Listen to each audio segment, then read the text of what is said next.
just in, President Cyril Ramaphosa has received the final report of the Nugent Commission into Sars.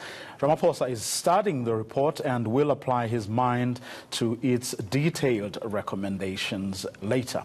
The final report follows an interim report submitted in October.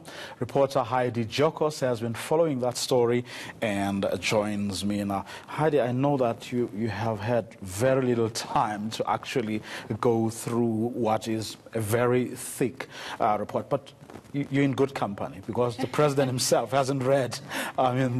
He's only reading the report now. But from the little that you've been able to glean through, what?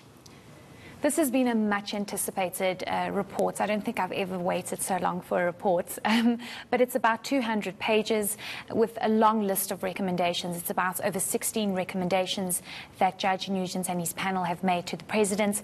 I think one specific one that stood out for me was the fact that they are making recommendations to the National Director of Public Prosecutions to consider prosecutions in connection with the award of Bain & Company contracts. Now, let me just elaborate on that. Bain & Company is a consultancy firm that was hired by Tom Moyane to revamp SARS. But Bain & Company had been meeting with Tom Moyane a year before he was made the SARS commissioner to try and groom him to become the SARS commissioner. And then they were awarded this contract, not being able to prove to the Nugent Commission why they were given that specific contract. The only reason that was given was the fact that there was a discount, and that is why they were the chosen company. So for them to recommend that the National Director of Public Prosecutions should consider prosecuting this company because they were not the best company for that, and they literally revamped a structure that was working. So really strong recommendations coming out. Another recommendation is that the new commissioner, whoever it may be, needs to relook at SARS's EXCO, because this Nugent Commission's final report suggests that there are people in specific positions that should not be there. They are not capable of being in that position. They are not fully skilled and qualified to be in that position. Which really, it shows you the depth that this commission went into to try and establish whether or not specific individuals should be there or not. Another important one is about the information technology contract that was awarded to Gartner, and how the new SARS commissioner needs to look at recruiting more suitable qualified people within or outside SARS to deal with SARS's information technology structure. You must remember that during this commission of inquiry, we saw Barry Hall, who was head of IT and then left during Tom Moyane's time, saying how they had the best IT system to deal with SARS's technology and the way SARS operates, given the fact that they were trying to move away from the old system and move into more a technological advanced system to try and ensure that security is dealt with, because, I mean, this is people's money. It's billions of rands, trillions of rands that you're dealing with. So literally focusing on the very big issues that SARS is dealing with. They also speak about the VAT refunds, and that was a major issue because we do know that during Tom Moyane's tenure, VAT refunds were held back and only paid to the Gupta families. And the recommendation basically reads that SARS urgently needs to undertake an operational investigation for the purposes of correcting systematic obstacles preventing and prompting refunding of VAT that is due. So you keep VAT refunds from the nation, but you only pay it to this controversial Gupta family. So a really damning report coming out. It is 200 pages, so I need to read tonight. Okay.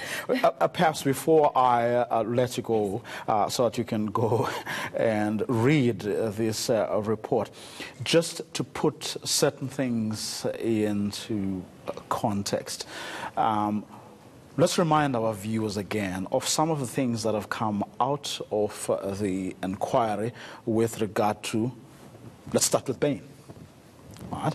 By their own admission, well, although it came a little bit later, the work that their people did was below what they said was their own standards. In other words, the work that they did for SARS didn't quite meet the standards that they have set themselves, where in other parts of the country and the world where they have done sort of similar work.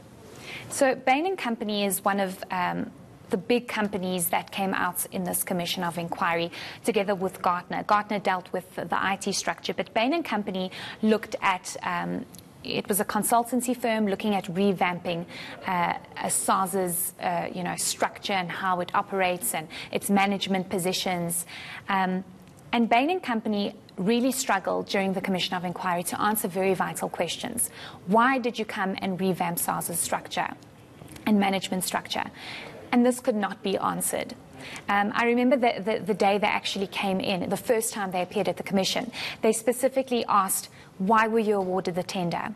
They awarded the tender because they gave the best discount. That is not the recommendations that you should go by to be awarded a tender. You need to follow the terms of reference that is given to you by SARS as to why you are the best suited consultancy company to change the structure.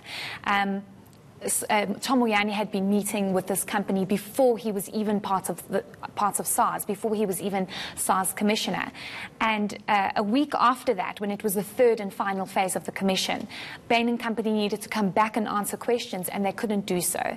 Their managing director was a no-show because apparently he was ill and was receiving treatment in Italy.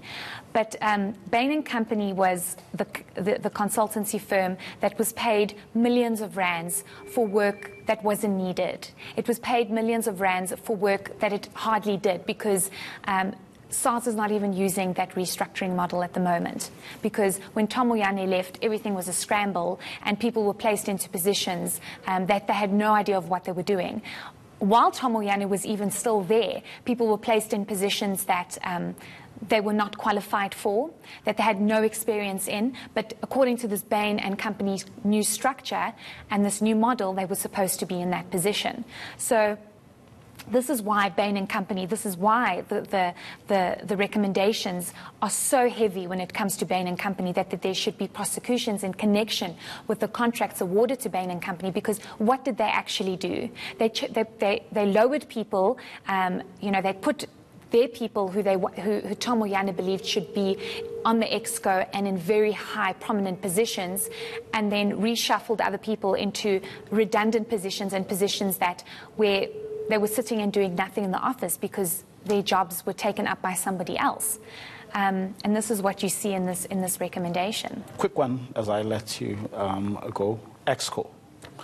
Some members of the ExCo that came before the inquiry had a lot more questions around them. And that is really something that I really want to go and read into, specifically Luther Lebelo, because he was in the hot seat during the Commission of Inquiry, really trying to defend himself and being pushed into a corner about very prominent questions as to why certain contracts were signed off, and why he was given the green light to sign off these contracts when they were evidently clear that they were illegal, why he was taking SARS's money to present his legal case forward at the Commission of Inquiry. I mean, that's not the biggest issue that he faces, but I really want to see what the recommendations say about specifically Luther Lebelo, because he is on the ExCo, and the recommendations specifically specify that ExCo needs to be re-looked at, and people in ExCo